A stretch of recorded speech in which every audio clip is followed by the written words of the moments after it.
У благотворительной организации «Кераз» наконец появился собственный транспорт. Этот новый минивэн им подарили представители абхазской диаспоры в Турции. По словам директора организации Камы Гопи, у «Кераза» более 2 лет не было своего транспорта, что, безусловно, очень сильно усложняло их работу. Часто приходилось просить помощи у правительственных организаций или же подключать волонтеров.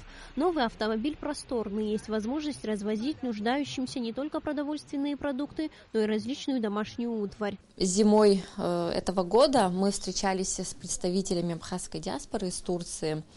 Мы с ними пообщались, рассказали о том, чем мы занимаемся, и рассказали о том, что нам необходимо для того, чтобы систематизировать нашу работу, упростить нашу работу. И с моей стороны было озвучено то, что нам, конечно же, необходим автомобиль для того, чтобы мы могли выезжать в районы, оказывать продовольственную помощь. Мы рассказали о том, что мы постоянно беспокоим своих друзей, волонтеров. Они нас услышали.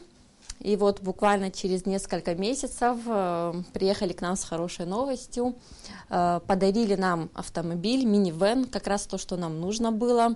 Сегодня на попечении благотворительной организации «Кераз» находится более 300 семей. «Кераз» помогает многодетным и малоимущим семьям по всей республике, привозя им теплые вещи, постельное белье, учебники, домашнюю мебель и многое другое.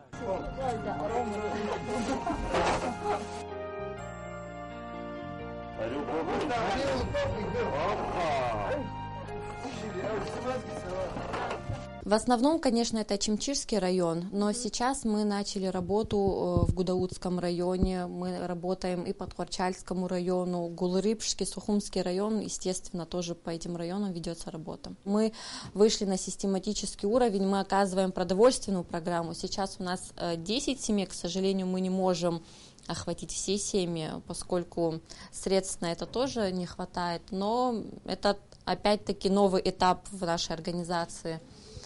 Ну и, соответственно, как обычно, параллельно ведем раздачу одежды, медицинскую программу проводим. На счету благотворительной организации «Кераз» большое количество успешных проектов. Они помогают людям, которые оказались в силу обстоятельств в бедственном положении. Сотрудники организации отдают все свои силы на реализацию проектов, направленных на улучшение социального положения многих семей.